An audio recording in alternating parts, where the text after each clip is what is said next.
దూత చెప్తుంది ప్రజలందరికీ మహా సంతోషకరమైన విషయం అంటారు.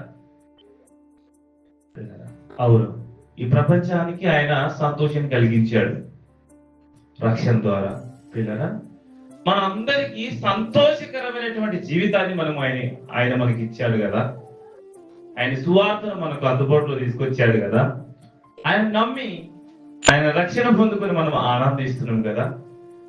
ఆయన ఆనందాన్ని, ఆయన సంతోషాన్ని మనకిచ్చినటువంటి దేవుడు మన నుండి కూడా కోరుతున్నది ఒకటి. దేవుడు కోరుతున్నది ఒకటే, మన ద్వారా కూడా ఆయనకి సంతోషం కలగాలి. దేవుడికి స్తోత్రం కలుగాలి. హల్లెలూయా. ఆయన సంతోషకరమైనటువంటి వార్తలు మనకిచ్చినటువంటి దేవుడే మన ద్వారా ఆయనకు పిల్లరా సంతోషం కలగాలని దేవుడు ఆశపడుతున్నాడు. ఆయన సంతోష పెట్టాలని చూస్తున్నాడు. మనం ఆయన సంతోషిద్దామా? ఆయన సంతోషపడేటట్లుగా ఈ క్రిస్మస్ చేద్దామా? చేతమన్న అందరూ చేతెత్తి దేవి స్తోత్రం చెప్పండి. దేవుడికి మహిమ కలుగును గాక. హల్లెలూయా. మీరందరూ చేస్తామని ఒప్పుకున్నారు. మీ తీర్మానం బట్టి దేవునికి స్తోత్రం కలుగుగాక. పిల్లరా, ఆయన ఎంత సంతోష పెట్టాలి? ఇప్పుడు మనం ఏ విధంగా ఆయన సంతోష పెట్టాలి అనేది దేవుని వాక్యంలో చూద్దాం. ఇర్మియా రాసిన గ్రంథంలో నుండి, ఇర్మియా గ్రంథంలో నుండి 9వ అధ్యాయం 24వ వచనం చదువుకుందాం. 9వ అధ్యాయం 24వ వచనం. అతిశయించువాడు దేనిని బట్టి అతిశయింపవలెనగా భూమి మీద కృప చూపుచు నీతి న్యాయములు జరిగించుచున్న యెహోవాను నేనే అని గ్రహించి నన్ను పరిశీలనగా తెలుసుకున్నటను బట్టియే అతిశయింపవలెను. అట్టి వాటిలో నేను ఆనందించువాడనని యెహోవా సెలవిచ్చుచున్నాడు. దేవునికి మహిమ కలుగును గాక. హల్లెలూయా. ఎట్టి వాటిలో ఆయన ఆనందిస్తాడంట. ఏ విషయంలో ఆనందిస్తాడంట అంటే, భూమి మీద కృప చూపేవాడు ఆయనే, నీతి న్యాయములు జరిగించేటువంటి వాడు ఆయనే అని ఎవరైతే గ్రహించి పరిశీలనగా తెలుసుకుంటారో వారిని బట్టి ఏం చేస్తాడంట? దేవుడు ఆనందిస్తాడంట. ఆయన నీతి న్యాయములు జరిగించేటువంటి దేవుడు. ఆయన దగ్గర అన్యాయం లేదు, ఆయన దగ్గర అక్రమం లేదు, ఆయన దగ్గర అల్లరి లేదు, ఆయన దగ్గర చెడుతనం లేదు అని నువ్వు గ్రహించి దేవుని నమ్ముకున్నావా లేదా? ఆయన పరిశుద్ధుడు, ఆయన పవిత్రుడు, ఆయన కృప చూపేటువంటి వాడు. భూమి మీద కృప చూపుచు నీతి న్యాయములు జరిగించేటువంటి వాడు ఆయనే అని మనం పరిశీలన తెలుసుకోవాలా. అన్న చెప్పిండానో, ఆ అక్క చెప్పిందానో ప్రభు నమ్ముకోమని, ఈ అన్న చెప్పాడో ప్రభు నమ్ముకోమని కాదు. ప్రభు ఎంత శక్తివంతుడో మనము చూడాలి, మనము రుచి చూడాలి. యెహోవా ఉత్తముడని రుచి చూచి తెలుసుకొని వాడు ధన్యుడు. ఆయన ఎంత గొప్ప దేవుడు, ఎంత ప్రేమ కలిగిన దేవుడు, ఆయన ఎంత నీతి న్యాయములు కలిగిన దేవుడు, ఎంత కృప చూపేటువంటి దేవుడు పరిశీలన తెలుసుకోవాలి. ఆయన నీతి న్యాయాలు జరిగించే దేవుడు, ఆయన దగ్గర అన్యాయం లేదు అని చెప్పేసి మనం గ్రహించాలి. ఆయన మంచితనాన్ని గ్రహించాలి, ఆయన న్యాయాన్ని గమనించాలి. అప్పుడు పరిశీలనగా ఎవరైతే అబ్బా ఇంత గొప్ప దేవుడు, ఆయన దగ్గర అన్యాయం ఉండదు, అక్రమం ఉండదు అని గమనించి గ్రహించి వారిలో దేవుడు ఆనందిస్తాడంట పిల్లరా. ఆయన భూమి మీదకి వచ్చింది తన రాజ్యాన్ని కట్టడానికి. తన రాజ్యాన్ని కట్టడానికి వచ్చాడు. ఆ రాజ్యంలో నీతి న్యాయాలుగా కృపతో కూడిన భూమి మీద కృప చూపుతూ నీతి న్యాయంగా నా రాజ్యం ఉండాలి, ఆత్మ సంబంధమైన రాజ్యం ఉండాలని దేవుడు ఆశపడే ఆయన భూమి మీదకి వచ్చి తన రాజ్యం స్థాపించి ఆ రాజ్యం మీద ఆయన రాజుగా ఉన్నాడు. దేవునికి స్తోత్రం కలుగాలి. సంఘమే ఆయన రాజ్యము. ఆ సంఘంలో ఆయన సంఘం మీద కృప చూపుతూ కృప ద్వారా సంఘాల్లో ఉన్న ప్రతి ఒక్కరిని రక్షించి, సంఘములో ఉన్న ప్రతి ఒక్కరు కృప ద్వారా భూమి మీద ఆయన కృపతో దిగి వచ్చి మన అందరి కృప ద్వారా రక్షించి నీతి న్యాయములతో ఆయన మనల్ని పరిపాలిస్తున్నాడనే విషయాన్ని గ్రహించి మనం ఆయన నందు ఆనందింపజేసాడు. మన యందు ఆయన ఆనందపడేటట్లుగా మన జీవితాలు జీవించడం గాక. ఆమేన్. హల్లెలూయా. పిల్లరా, మనం ఏందో ఆ విధంగా ఆనందిస్తాడు. పరిశీలన తెలుసుకోండి, దేవుని యొక్క గొప్పతనం తెలుసుకోండి. ఎలా తెలుసుకుంటావు? ఎలా ఆయన నీతి న్యాయము కలిగిన దేవుడు అని, ఎలా నువ్వు నీతి న్యాయములు గల దేవుడు అని, ఎలా ఆయన కృపగల దేవుడు అని నువ్వు ఎలా తెలుసుకుంటావు అంటే వాక్యం చదువుట ద్వారా. వాక్యం చదవండి, తెలుస్తుంది. ఆయన ప్రేమ ఎంతో అంత అర్థమవుతుంది. ఆయన వాక్యం వినండి. ఆయన ఎంత నీతిమంతుడు, ఎంత పరిశుద్ధుడు, ఎంత న్యాయవంతుడు. దేవుని బిడ్డలారా, అందరూ కూడా నీతిమంతుడు ఆయన అని చెప్పేసి బైబిల్లో రాయబడుతూ వచ్చింది. ఇరాతు భార్య కూడా ఆ నీతిమంతుడి జోలికి వెళ్ళకో అని తన భర్తకి చెప్పింది. ఆ నీతిమంతుడి యొక్క రక్తంలో నువ్వు పాలువాడు అవ్వద్దు, ఆయన నీతిమంతుడు అని చెప్పాడు. ఆయన పాపులను చేరుక ప్రత్యేకంగా ఉన్నవాడు, ఆయన అందు చీకటి లేదు, ఆయన అందు ఏ పాపం లేదు. నాలో ఏమైనా పాపం ఉన్నదా ఆయన లోకానికి సవాలు విసిరిన దేవుడిలో పాపం లేదు. పాపము లేని దేవుడు, నీతి న్యాయములు కలిగిన దేవుడు, నీతి న్యాయంగానే పరిపాలిస్తాడు సంఘాన్ని. హల్లెలూయా. విశ్వాసానికి తగ్గట్టుగా న్యాయానుసారంగా ప్రతి ఒక్కరికి రావాల్సిన దీవెన ఇస్తాడు, రావాల్సినటువంటి కృప ఇస్తాడు. పిల్లరా, వాళ్ళకి ఆశీర్వాదం ఇస్తాడు. న్యాయంగా ప్రతి ఒక్కరికి న్యాయంగా మనకు జీవించిన విధానాన్ని బట్టి ఆయన వారి క్రియలు చొప్పున వారికి ప్రతిఫలం ఇస్తాడు. ఆయన న్యాయవంతుడు.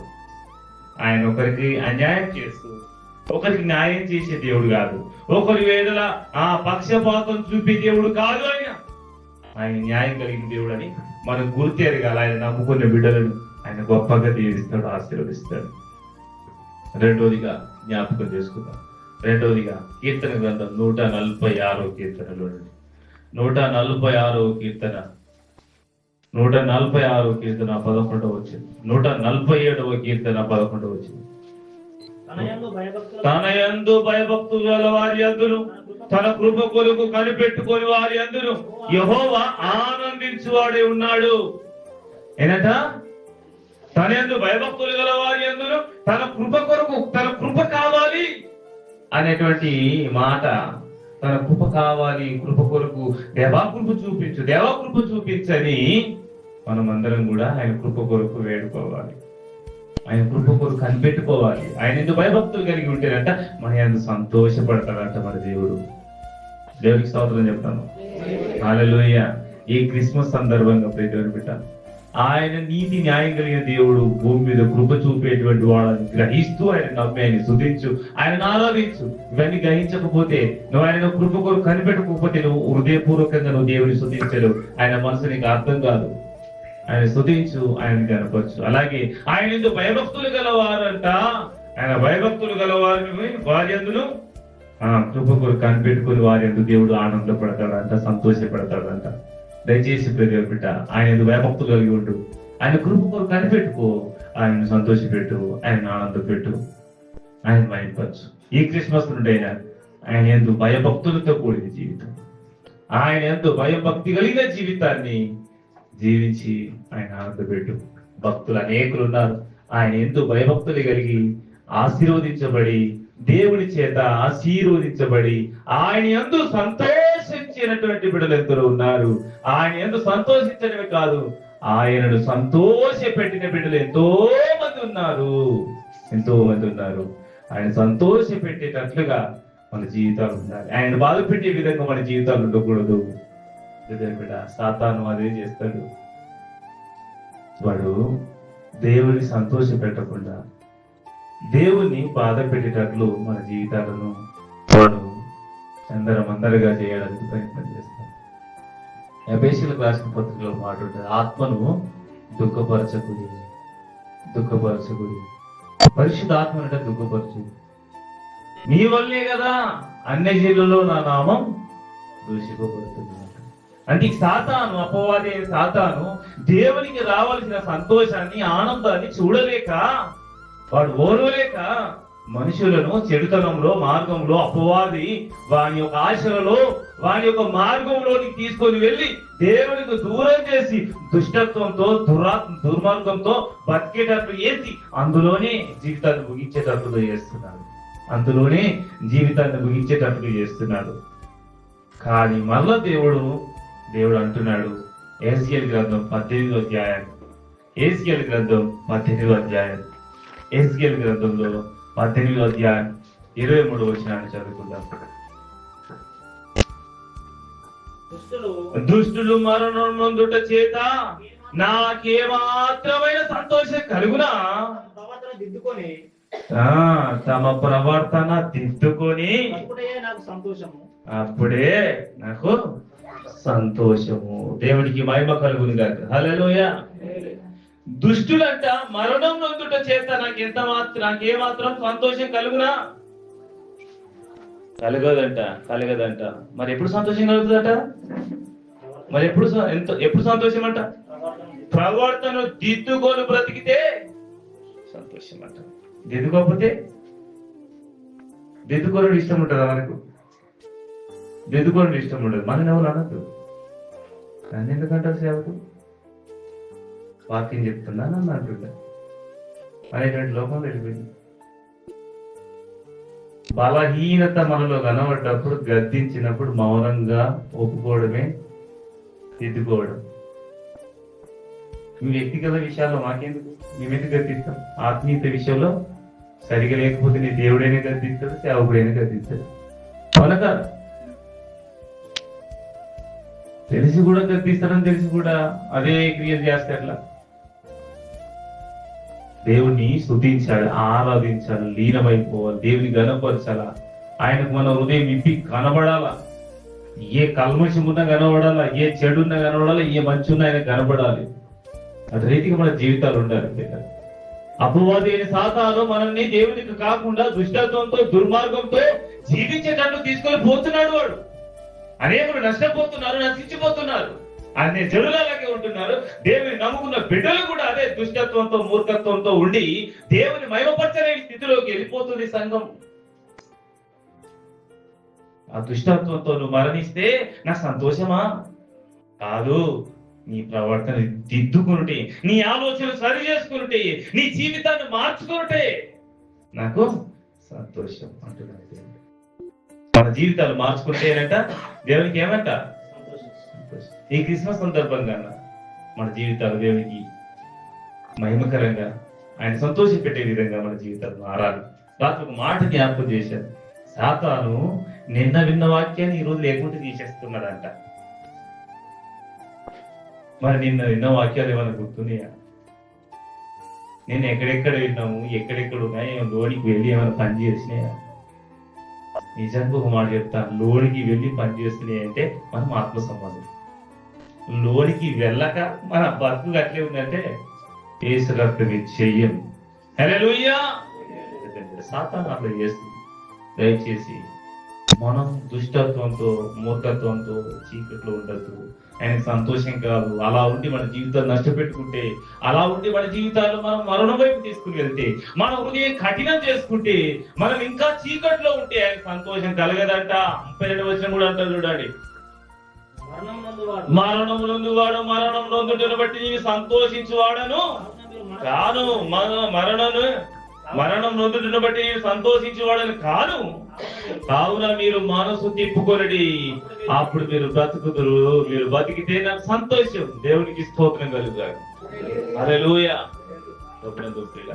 మన దుష్టత్వం, దుర్మార్గం అంతా కూడా మనం విడిచిపెట్టుకొని దేవుని సంతోషం పెట్టాలి. దేవుని బిడ్డ దేవుని గణపరచు, దేవుని స్తుతించు, దేవుని గణపరచు, మైపరచు, ఆయనకు సంతోషం కలిగి.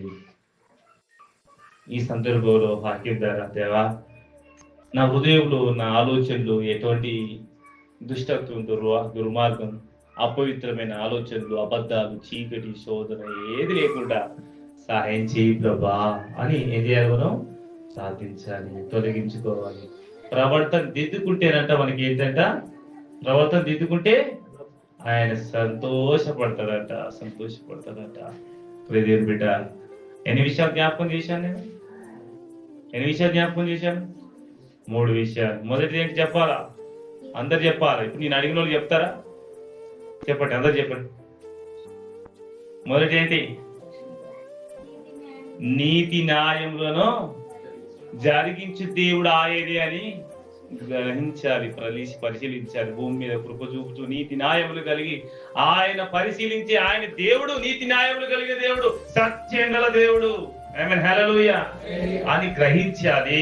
అప్పుడు దేవుడు సంతోషపడతాడట. రెండవది, ఆయన యందు భయభక్తులు కలిగి ఆయన కృప కొరకు కనిపెట్టుకునే వారిని బట్టి ఏం చేస్తాడంట తండ్రి సంతోషపడతాడట.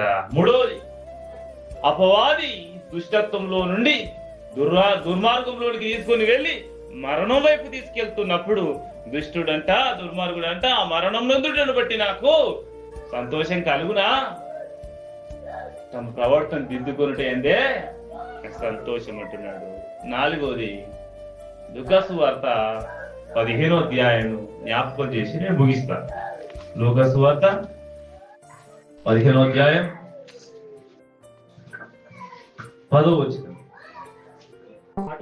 అటువలే మారు మనసు పొందు ఒక్క పాపి విషయమై దేవుని దూతల ఎదుట సంతోషం కలుగునని మీతో చెప్పుచున్నాను. పాపి మారు మనసు పొందితేనంట ఏంటంట దేవునికి సంతోషం అంట.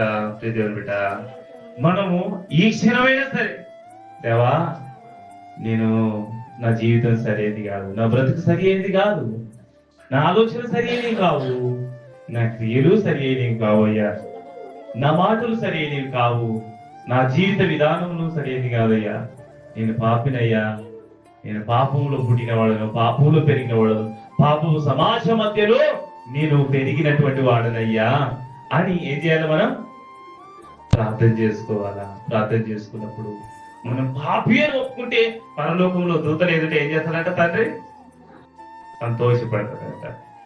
ఆమేన్, హల్లెలూయా. ఈ క్రిస్మస్ సందర్భంగా దేవుణ్ణి మనం సంతోష పెట్టాలి, మనం సంతోష పెట్టాలి. ఆయన మనల్ని సంతోష పెట్టాడు. తన కుమారుడిని, ఏకైక కుమారుడిని పంపి మన కొరకు బలిగా ఇచ్చి మనం సంతోష పెట్టాడు. ఆ సంతోషకరమైన సువార్తను అంగీకరించినటువంటి మనం ఆయన నిజమైన దేవుడు అని తెలుసుకొని ఆయన యందు భయభక్తులు కలిగి కృప కొరకు కనిపెట్టుకుంటూ మన దుష్టత్వాన్ని, మన మూర్ఖత్వాన్ని మనం తొలగించుకొని మన ప్రవర్తన దిద్దుకొని పాపిని ప్రభా అని ఒప్పుకొని మనం ఆయనను సంతోష పెట్టేవారుగా మారాలి అనే విషయాన్ని జ్ఞాపకం చేస్తున్నాం. మరొకసారి 4 విషయాలు జ్ఞాపకం చేసుకుందాం. మొదటి ఏంటంట, భూమి మీద కృప చూపుచు నీతి న్యాయములు జరిగించే దేవుడని గ్రహించినప్పుడు, పరిశీలించినప్పుడు ఆయన వారిలో సంతోషపడతాడంట.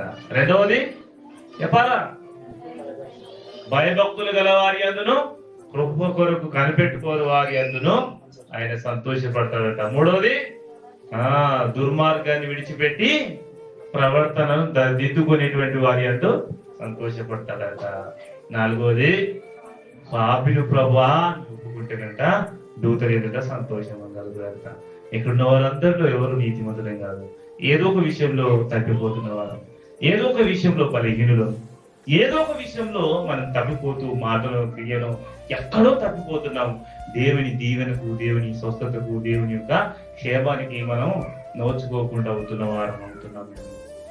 దేవుని బిడ్డ, అలా కాకుండా మనం ఒప్పుకొని విడిచిపెడితే కనికరం పొందుతామంట. మన యందు ఆయన సంతోషపడతాడంట. ఈ కుటుంబం తరపున ఈ గృహంలో కూడి మనమందరం ఈ మాటలు వినడానికి దేవుడు అవకాశం ఇచ్చాడు. దయచేసి ఆయన సంతోష పెట్టేటువంటి జీవితం మనం కలిగి జీవించాలని దేవుడు ఆశపడుతున్నాడు. ఈ క్రిస్మస్ నుండి అయినా నిజంగా మనం ఆయన సంతోష పెట్టే వారంగా ఉండాలని మనం చేస్తూ ఈ మాటలు మన వెడికి దేవుడు గొప్పగా ఆశీర్వదించి ఫలింపజేయునుగాక. ఆమేన్, ఆమేన్.